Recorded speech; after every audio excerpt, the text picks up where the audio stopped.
நாளென் செய்யும் வினிதாளென் செய்யும் என நாடி வந்த கோளென் செய்யும் கொடுங்கூற்றென் செய்யும் குமரேசர் இரு தாளும் சிலம்பும் சதங்கையும் தண்டையும் சண்முகம் தோளும் கடம்பும் எனக்கு முன்னே வந்து தோன்றினேன். யோகிராம் சுரத்குமார் யோகிராம் சுரத்குமார் யோகிராம் சுரத்குமார் ஜெயகுரு ராயா. உலகெங்கிலும் வாழ்ந்து கொண்டிருக்கும் கடவுள் அருள் டிவி நேயர்களுக்கு டாக்டர் சைதை ராஜாவின் அன்பான வணக்கங்கள்.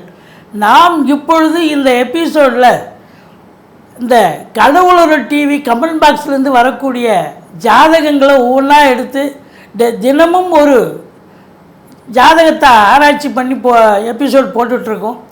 இந்த ஏஎல்பி ஜோதிடத்தை எனக்கு கற்றுத்தந்த உயர்திரு பொது உடை மூர்த்தி அவர்களுக்கு இந்நேரம் நான் நன்றி சொல்ல கடமைப்பட்டிருக்கிறேன். நம்ம மேற்படி ஒவ்வொரு ஜாதகத்தை பார்க்கலாம் வாங்க. நீங்கள் ரொம்பவும் இன்வால்மெண்ட்டோட, அதாவது ரொம்ப அக்கறையோடு நிறைய ஜாதகங்களை அனுப்புகிறீங்க. மேற்கொண்டு இன்னும் நீங்கள் எங்களுக்கு ஆதரவு கொடுத்தீங்கன்னு சொன்னால் நாங்கள் இன்னும் மேலும் மேலும் நாங்கள் எபிசோடு நிறைய போடுவோன்றத அன்போடு தெரிவித்துக் கொள்கிறோம். இப்பொழுது இன்னொரு ஜாதகத்தை நம்ம ஆய்வு செய்யலாம். 1/12/1988 பிறந்திருக்கார். 6/5 மாலையில் பிறந்திருக்கார். விருதுநகரில் பிறந்திருக்கார். இவர் ஒரு ஆண் ஜாதகர்.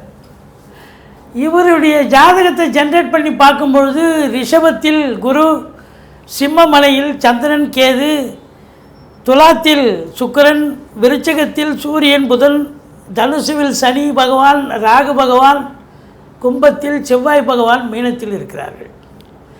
அவருடைய பிறப்பு லக்னம் என்பது ரிஷப லக்னம். இன்றைக்கி வயதின் லக்னம். இன்றைக்கி அவருக்கு என்ன வயசு நடந்துக்கிட்டு இருப்பாருங்க, 12/24 36. இந்த 36 வயசுக்கு என்ன லக்னம் போயிட்டுருக்கு அப்படின்னா கன்னி லக்னம் போயிட்டுருக்கு. இந்த கன்னி லக்னம் 10 ஆண்டு இயக்கக்கூடியது. ஒரு லக்னமும் 10 ஆண்டு. 1/8/2022 ஆரம்பித்து அதே 1/8/2032 வரைக்கும் இந்த கன்னி லக்னம் தான் போகுது. இந்த 10 ஆண்டு இயக்கக்கூடிய இந்த லக்ன அதிபதி எங்கே இருக்கிறார்? 11ஆம் இடத்தில் இருக்கார். நல்லா இருக்காரா? சூப்பராக இருக்கார். இருக்கலாமா? இருக்கலாம். சூப்பராக இருக்கார். சரி, இப்போது இவருக்கு என்ன நட்சத்திர புள்ளி இயங்குது அப்படின்னு பார்த்தீங்கன்னா உத்திரம் 3 இயங்குகிறது. இந்த உத்திரம் என்பது சூரிய பகவானுடைய நட்சத்திரம். இந்த உத்திரம் அப்படின்னாக்கா இப்போ தான் இங்கே உத்திரம் 1ஆம் பாதம் சிம்மத்தில் முடிஞ்சிடும். உத்திரம் 2ஆம் பாதம் இங்கே ஆரம்பிச்சிடும். உத்திரம் 2, உத்திரம் 3, 4. இந்த சூரிய பகவான் 3 வருஷம், அதாவது 1 வருஷம் 1 மாதம் 10 நாள். அப்போ 3 × 3 வருஷம் 4 மாதங்கள் இயக்கக்கூடிய இந்த சூரிய பகவான் எங்கே இருக்கிறார் அப்படின்னா அவரும் 11ல் இருக்கார். ஆனால் இதில் பாருங்கள், இந்த கன்னி லக்னம் 1க்கும் 10க்கும் ஆதிபத்தியம் உடையவர் புத பகவான். அவர் 11ல் இருக்கலாமா? சூப்பராக இருக்கலாம். ஆனால் இந்த லக்னத்துக்கு 12ஆம் இடம், 12ஆம் இடத்துக்கு அதிபதியான சூரியன் போய் 11ல் இருக்கிறது என்ன அப்படின்னா அது சரியல்ல. அப்போ பார்த்தீங்கன்னு சொன்னால் இப்போது இதில் இன்னொரு விஷயம் இருக்குது. இந்த 2ஆம் வீட்டில் சுக்கிரன் நல்லா தானே இருக்குது. அப்போ வருமானம் வரும். வருமானம் கண்டிப்பாக வரும், அதில் ஒன்றும் குறை கிடையாது. ஆனால் இவரை பொறுத்தவரையிலையும் இந்த 12ஆம் வீட்டு அதிபதியினுடைய காலங்கள் 3 வருடம் 4 மாத காலங்கள் பார்த்தீங்கன்னா இதில் இந்த 1/8/2022 இதை கூட்டிங்க. 3 வருஷம் 4 மாதம். உத்திரம் 2 முடிஞ்சது, 3 போயிட்டுருக்கு, 4 வரப்போகுது. ஸோ இந்த காலங்கள் அவருக்கு சரியில்லாத காலங்கள். லாபம் வரும், ஆனால் இப்போ 12 செலவினங்களை கொண்டு போய் நிறுத்துகிறோம். அப்போது இந்த சூரியனுடைய நட்சத்திர புள்ளி இயங்குற வரைக்கும் சரியில்லை. சரி, அடுத்தது சூரியனுக்கு அடுத்தது என்ன நட்சத்திரம் வரும்? ஹஸ்த நட்சத்திரம். அவரும் என்ன பண்ணுவார்? ஹஸ்த நட்சத்திரம் 1, 2, 3, 4 பாதம். 4 வருஷம், 1 வருஷத்துக்கு 1 மாதம், 1 வருஷம் 1 மாதம் 10 நாள். அப்போ 4 வருஷம் 5 மாதம் இயங்கக்கூடிய இந்த சந்திரன் அவனுடைய நிலை, அவர் 11க்கு ஆதிபத்தியம், நல்ல ஆதிபத்தியம் பெற்று அவர் போய் 12ல் உட்காந்துட்டார். அப்போது என்னதான் வருமானம் வந்தால் 2ல் சுக்கிரன் இருக்குது, வருமானம் வருது. 11ஆம் இடத்து அதிபதி லாபம் வர்ற மாதிரி தான் இருக்குது. அவர் 12ல் போய் உட்காந்துருக்கிறதால 12 என்பது செலவினங்களை குறிக்கக்கூடிய ஒரு இடம். அப்போ சுக்கிர பகவான் அந்த அஸ்த நட்சத்திரம் 4 பாதம் அந்த 4 வருஷமும் சரியில்லை. சரி, அடுத்தது சூரியன் வராரு அப்படின்னா, அதாவது சூரியன், சந்திரன், செவ்வாய், அடுத்த நட்சத்திர புள்ளி செவ்வாய் வரும். செவ்வாய் வந்து எங்கே இருக்காருன்னா இங்கே சித்திரை 1, 2 இங்கே பாதம் இயங்கும். அது வந்து 7 இருக்குது. அப்போ ஓகே.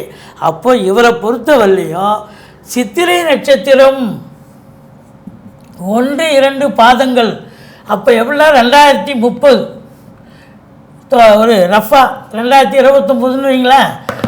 இந்த 32 முடிகிற வரைக்கும் இந்த 2 பாதம் 2 வருஷம் 2 மாதம் 20 நாள் வருது இல்லைங்களா, அந்த காலகட்டம் அவருக்கு ரொம்ப சூப்பராக இருக்கும்.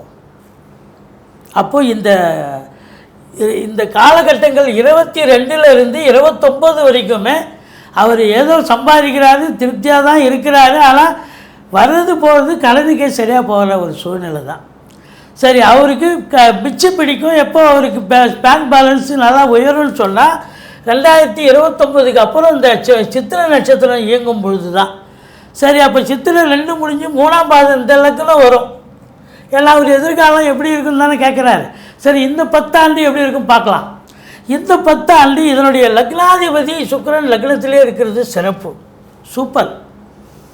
நட்சத்திர புள்ளி செவ்வாய் இயங்கும், அது 6ஆம் இடம் ஆயிடுது. அப்போ கடன் மறுபடியும் கடனை இண்டிகேட் பண்ணுறது. 6ங்கிறது வம்பு, வழக்கு, கடன், ரோகம். கடன்னா கடன் மட்டும் இல்லைங்க, இந்த 12ஆம் இடம் அப்படிங்கிறது உங்களுக்கு செலவு பண்ணக்கூடிய இடம். அது இப்போ இது வந்து 6ஆம் இடம் என்பது வம்பு, வழக்கு, கடன், ரோகம், எதிரி, அந்த ஒரு இடத்தை காட்டக்கூடிய ஒரு நிலை. வியாதிக்காக செலவு பண்ணலாம், மருத்துவ செலவு பண்ணலாம், இல்லை கடன் காட்சி கொடுக்கலாம், இல்லை ஏதோ வம்பு வழக்கு போய் அதுக்காக செலவு பண்ணலாம். சித்திரை 2, 3 இங்கே போகும். அதுக்கப்புறம் சுவாதி ராகு இயங்கும். இந்த ராகு இயங்கும்போது அது வந்து 4 வருஷம் 5 மாத காலம் ராகு நட்சத்திரம் இயங்கும்போது அது அருமையாக 5ஆம் இடத்துல இருக்கார். லக்னாதிபதி நல்ல இடம், ராகு நல்ல இடம். அப்போ அந்த 4 வருஷம் பார்த்திங்கன்னா அந்த இயங்கும்போது ரொம்ப நல்லா இருக்கும். இந்த சித்திரை இதில் வந்து 2 வருஷமும் சரி இருக்கார். அதுக்கப்புறம் குரு பகவான் இயக்குவார். குரு எங்கே இருக்கிறார்? அவர் 8க்கு போயிடுறார். அப்போ மறுபடியும் 2 வருஷ காலம் பார்த்திங்கன்னா அவர் தீராத கடன், தீராத வம்பு வழக்குன்னு அவர் பிரச்சனையை இப்போ இது பண்ணுவார். ஸோ இதுதான் நிலைமை. இவரை பொறுத்தவரையிலையும் பாருங்கள், இவர் கேட்ட கேள்விக்கு நம்ம பதில் சொல்லிட்டோம்.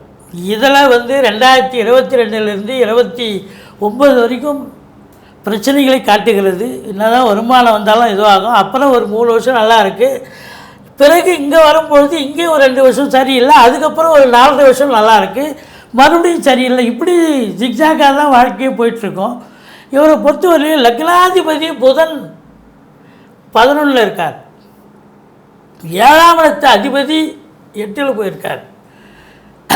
8ல் அதாவது இந்த 7க்கு 9 இதுக்கு அதாவது அந்த 9ஆம் இடத்துல இருக்கார். இருக்கலாமா அப்படின்னா தாராளமாக இருக்கலாம். ஸோ ஃபேமிலியில் எந்த பிரச்சனையும் இல்லை. இந்த குரு பாருங்கள் 4க்கும் 7க்கும் ஆதிபத்தியம் பெற்று அவர் லக்னத்தை பார்க்குறார். அவர் என்ன தான் கடன் காட்சி இருந்தாலும் அவருக்கு கௌரவம், புகழ், அந்தஸ்து எந்த நிலையிலும் குறையாது. ஏன்னா லக்னத்தை குரு பார்க்குறார், சிறப்பாக இருப்பார். அதே நேரத்தில் இந்த 3ஆம் இடத்தையும் பார்க்குறதால தைரியமாக செயல்படுவார் அப்படின்னு நம்ம சொல்கிறோம். இதுபோல் உங்கள் எபிசோடு இல்லை உங்கள் பசங்க, உங்கள் சொந்தக்காரங்க எபிசோடெலாம் ஜாதகங்களை பார்க்கணும் அப்படின்னு விருப்பப்பட்டீங்கன்னா கமெண்ட் பாக்ஸில் போடுங்க. கமெண்ட் பாக்ஸில் மட்டும் போடுங்க. Date of birth, time of birth, place of birth பேரும் போடுங்க. அதே நேரத்தில் கேள்வியை கண்டிப்பாக கேளுங்க. 19 தொழில் எப்படி இருக்கும், எங்கள் எதிர்காலம் எப்படின்லாம் கேட்டிங்கன்னா ரொம்ப ஆராய்ச்சி பூர்வமாக ரொம்ப டைம் எடுக்கும். கேள்வி, ஒரு கேள்வி 2 கேள்வி கூட இருக்கலாம். கேள்வி கேளுங்க, ஆனால் கேள்வி கேளுங்க, கண்டிப்பாக பதில் சொல்கிறோம். நன்றி. உங்கள் ஆதரவுக்கு தொடர்ந்து ஆதரவு செய்யுங்கள். நன்றி. வாழ்க வளமுடன். கடவுள் அருள் டிவியை பார்த்தமைக்க நன்றிகள். மேலும் இது போன்ற தகவல்களை தெரிந்து கொள்ள கடவுள் அருள் டிவியை சப்ஸ்கிரைப் செய்யுங்கள். மறக்காமல் பெல் ஐக்கானை கிளிக் செய்யுங்கள்.